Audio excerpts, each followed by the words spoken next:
Hello guys, I'm Veronica, a slightly older storyteller. My sister kind of reads stories like these and introduced me to this world. We have seen a lot of horrible stories about bad mother-in-laws, and my sister thought that maybe I should redeem our image a little. I also happen to be someone's mother-in-law. But unlike many stupid women, I actually considered my daughter-in-law, Emily, one of my own children. Emily and my son, Jim, had been together since school, so I have known her for a while. They got married fresh out of college and started to live 2 cities away. Jim and Emily were like the perfect couple to everyone around them.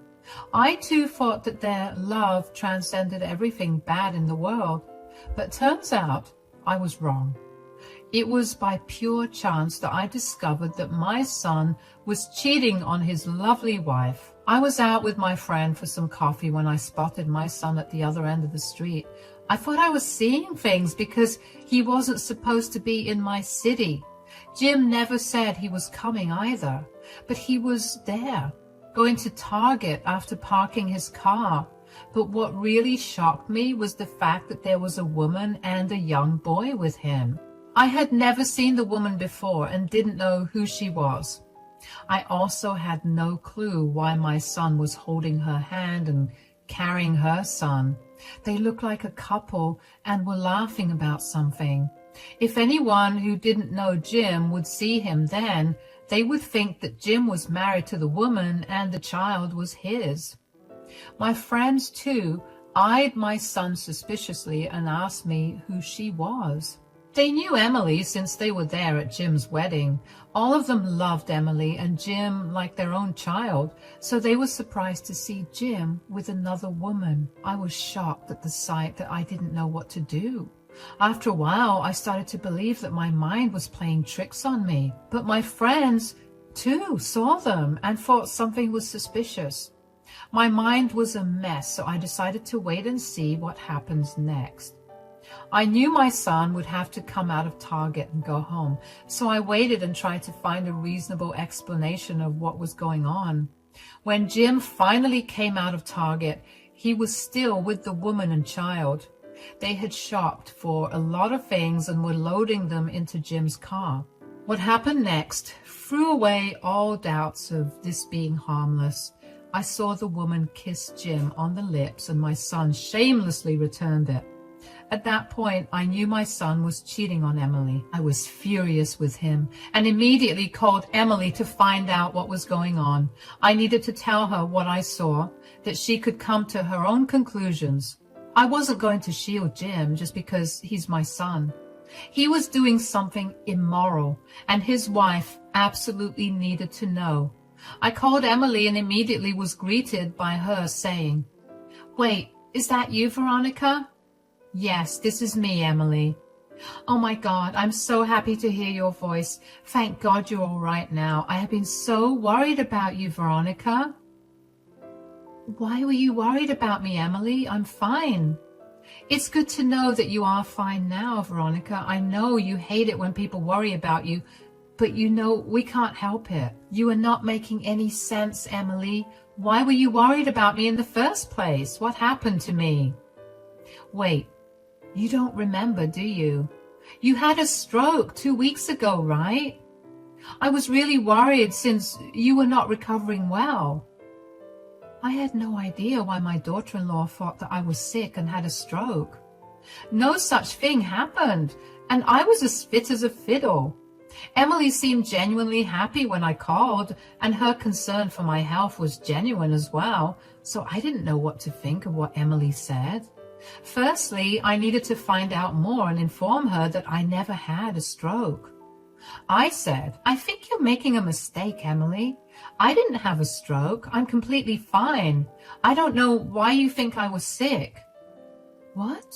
You never had a stroke? But Jim told me that you were extremely sick.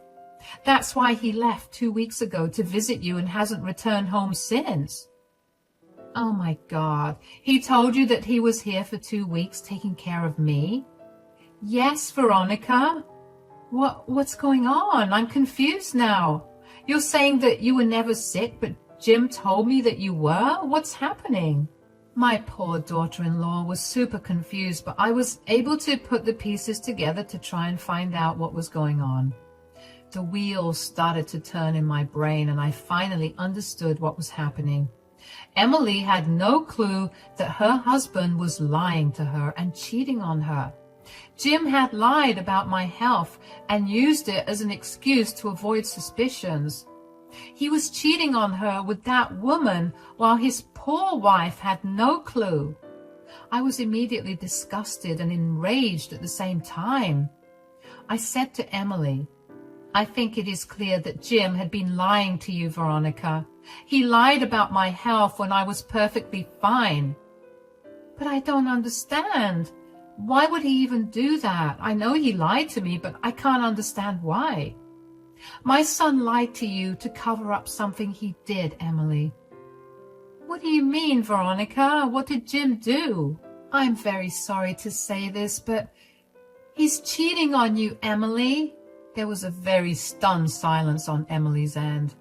I was already feeling horrible for being the one to deliver the news to my daughter-in-law. Even though I know I did the right thing by telling her, I also felt guilty about ruining her day and her marriage.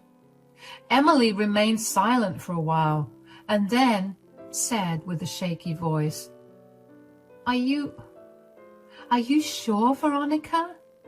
"Yes, unfortunately, I am sure, Emily." "How did you find out?" "I actually saw Jim with his affair partner a few minutes ago. I was hoping there was a solid explanation about why he was with some woman in my city, that too without telling me. But I saw them kissing and knew that he was cheating on you."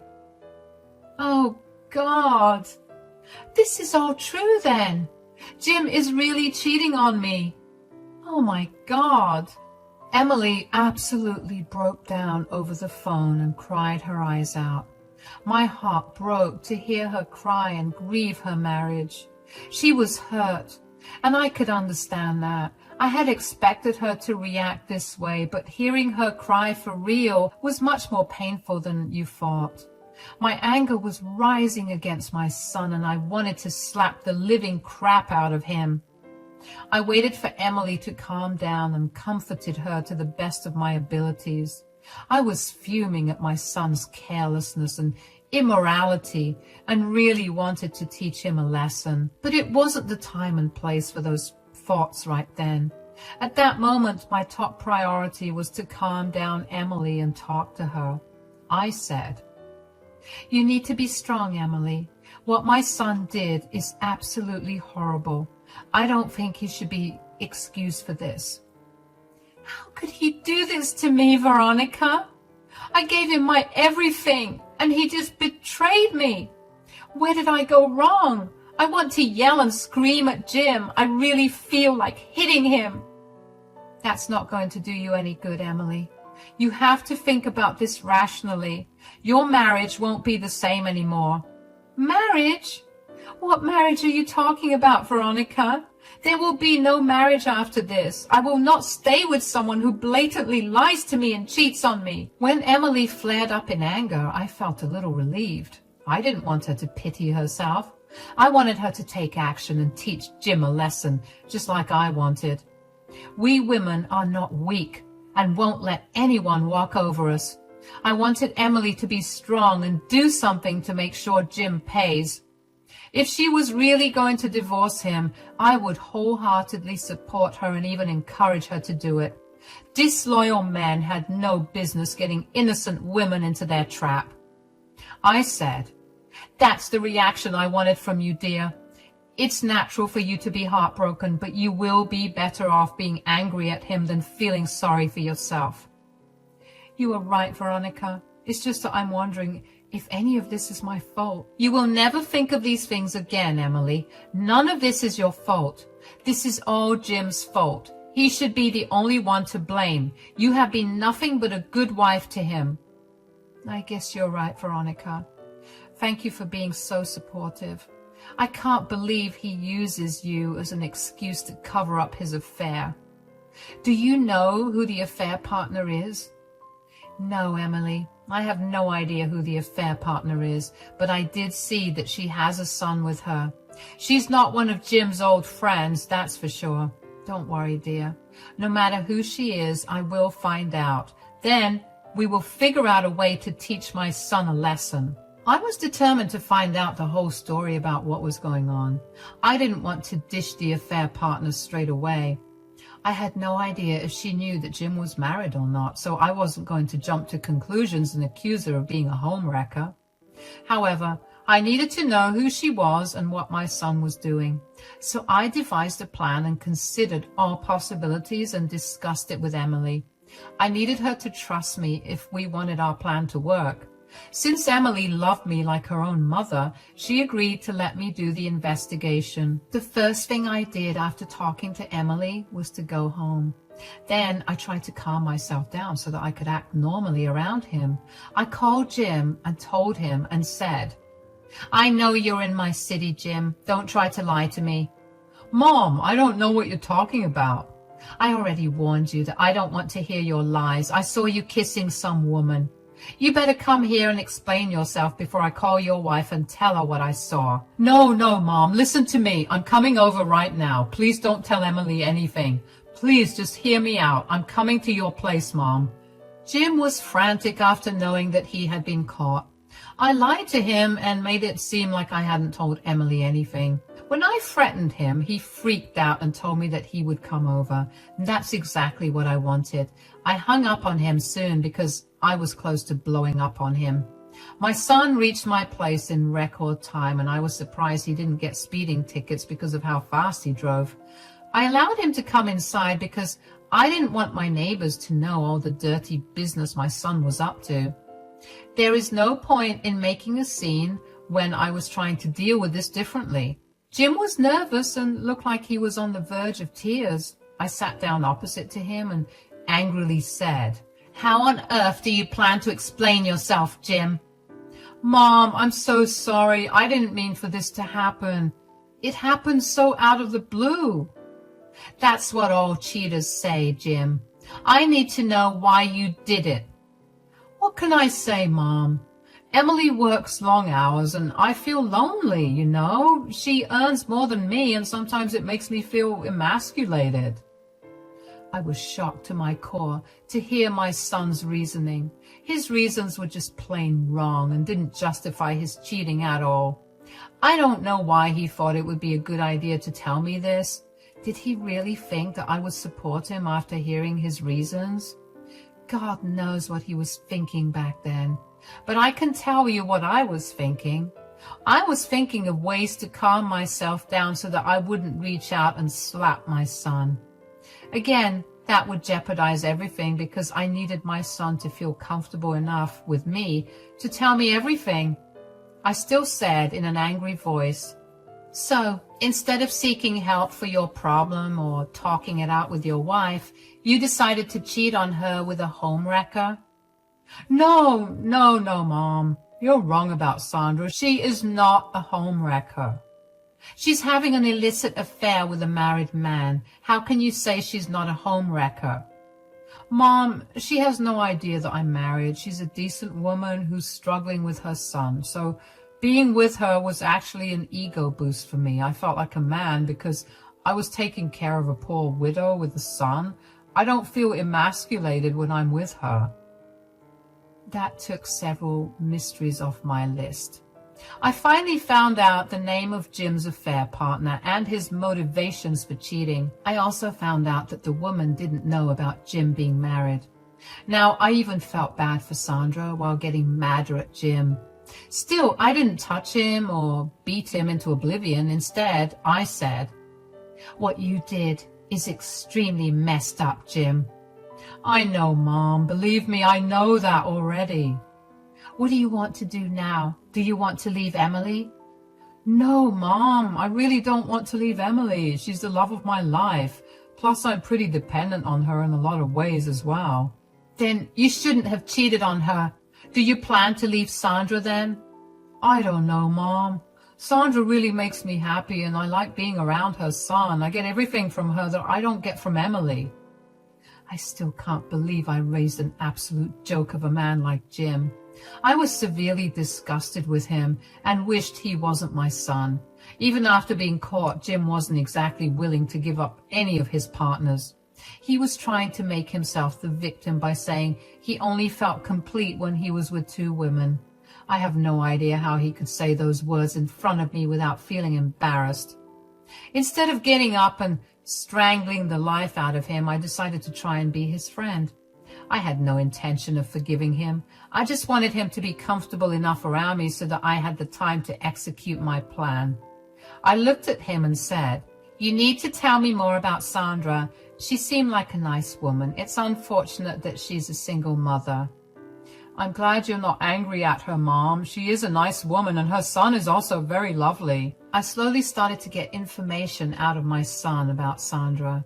Now that I knew that she was also an innocent victim, I wanted to track her down and inform her about the situation. Sandra really did seem like a nice lady, and I didn't want her to bring her innocent son around my pathetic one. So I gathered as much information as I could from Jim. Then I said, "You're right, Jim. Sandra sounds like a good woman, but Emily is a good woman too. You're playing a dangerous game, Jim. You need to stop this before it gets out of hand." "I'll figure something out, Mom, but please don't tell Emily anything right now. She will be devastated." "I agree about that, Jim. She will be devastated. Don't worry. I won't tell her. But you need to be careful and make sure you don't mess anything up." "I will be careful. Thank you so much for understanding me, Mom. I don't know what I would do without you. I'm happy that you at least gave me a chance to make things right." No, I wasn't giving my stupid son a chance to make things right. I wasn't some gullible woman he could fool. I knew very well that he wasn't going to end the affair anytime soon. Jim really thought that I would let things go and hide the fact that I knew about his affair. He was thanking me for hiding his affair so that he could do whatever he wanted with these women. He had truly turned into a horrible man, but I was going to show him that karma always comes for people like him. After Jim left that night, I called up Emily and explained to her what was going on. She was furious as well and told me clearly that she sees no future with Jim anymore. She was happy that they never had a child together because she didn't want to remain tied down to Jim after this. I knew that deep down Emily was still grieving and was heartbroken. She had wasted years of her life loving a disloyal man who had no regard for her feelings. Emily was ready to end the relationship, but she wasn't going to inform him about it yet.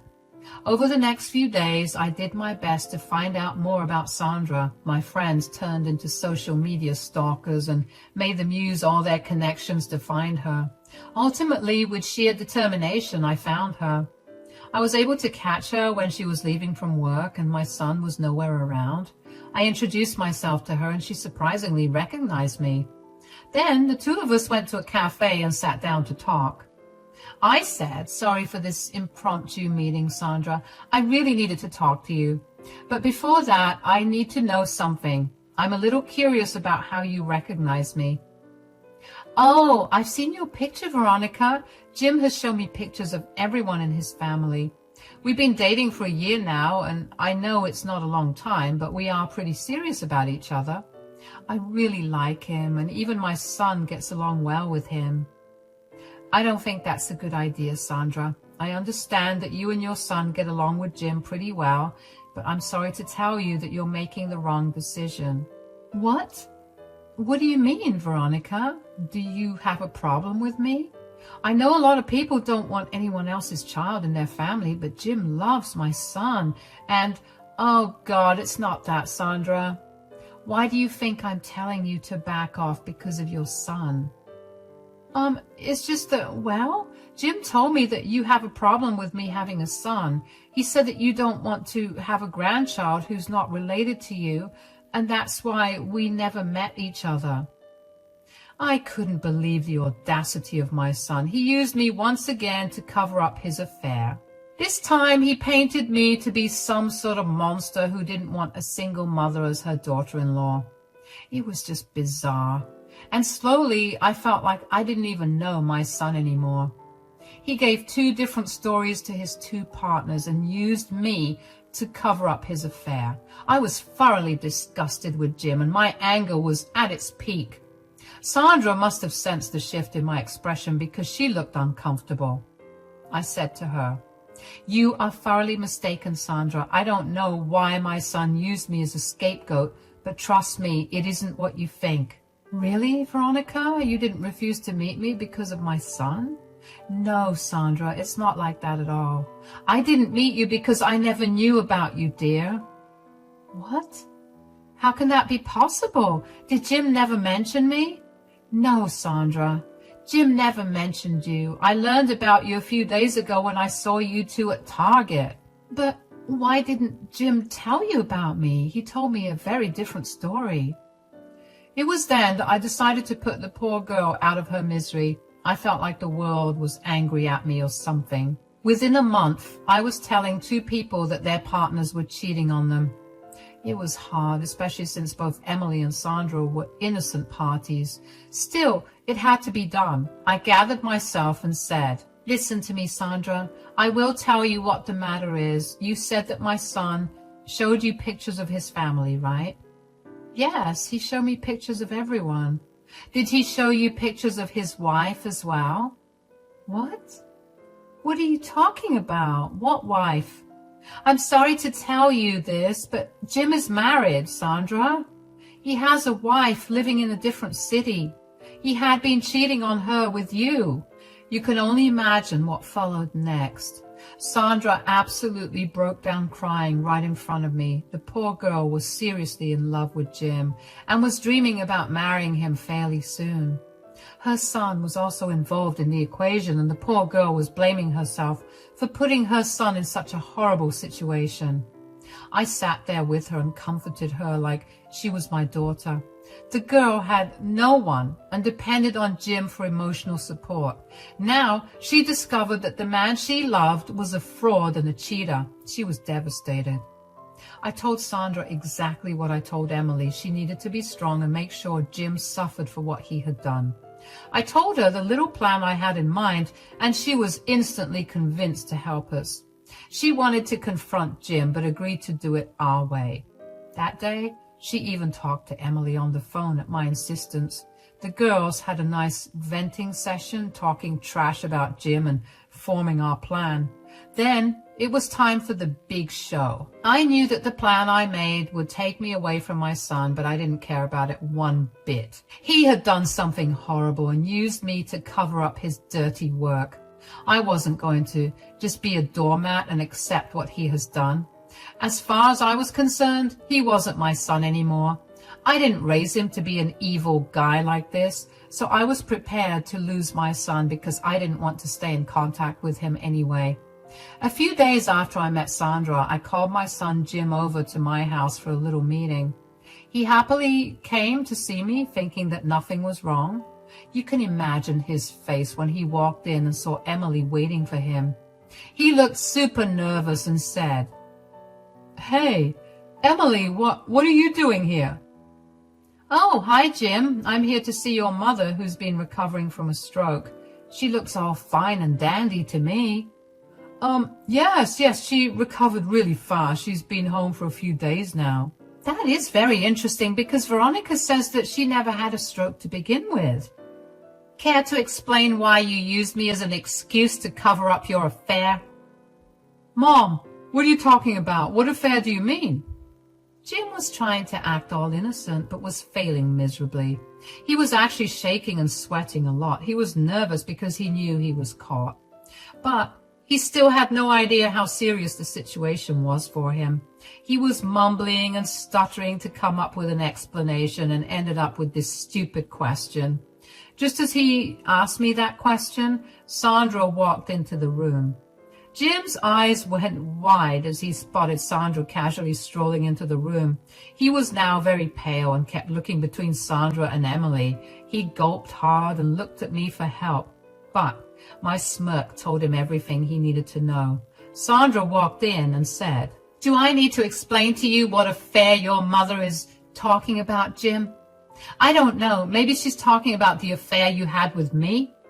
"What? Sandra, what are you doing here? What's going on? I will tell you what's going on, Jim.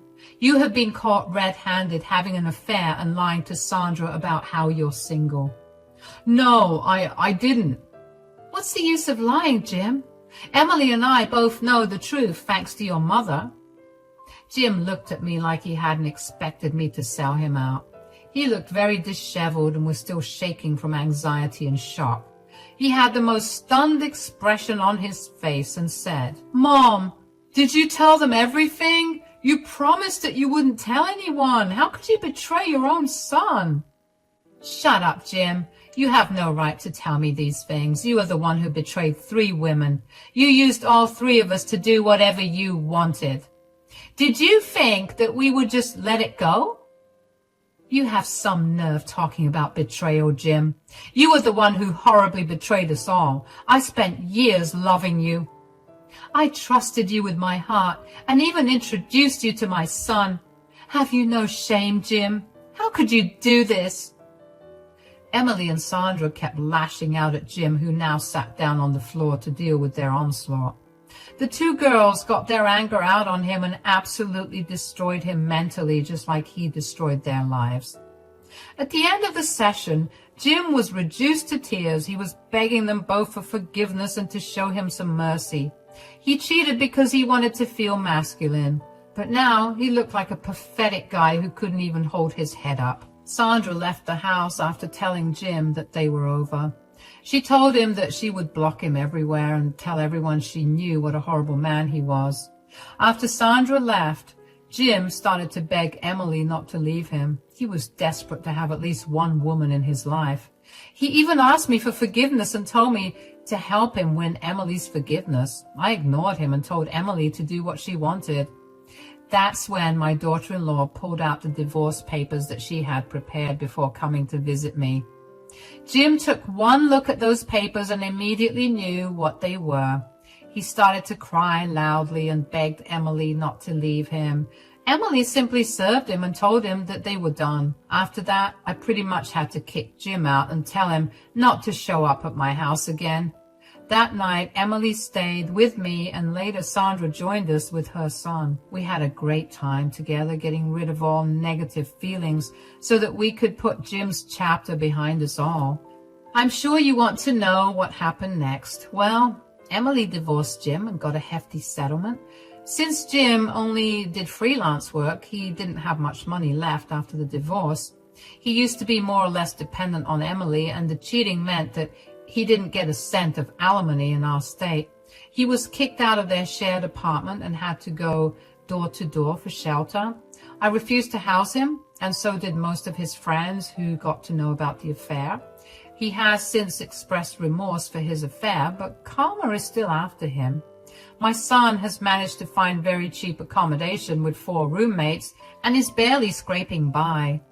He lost all the people in his life and is deeply regretting his actions.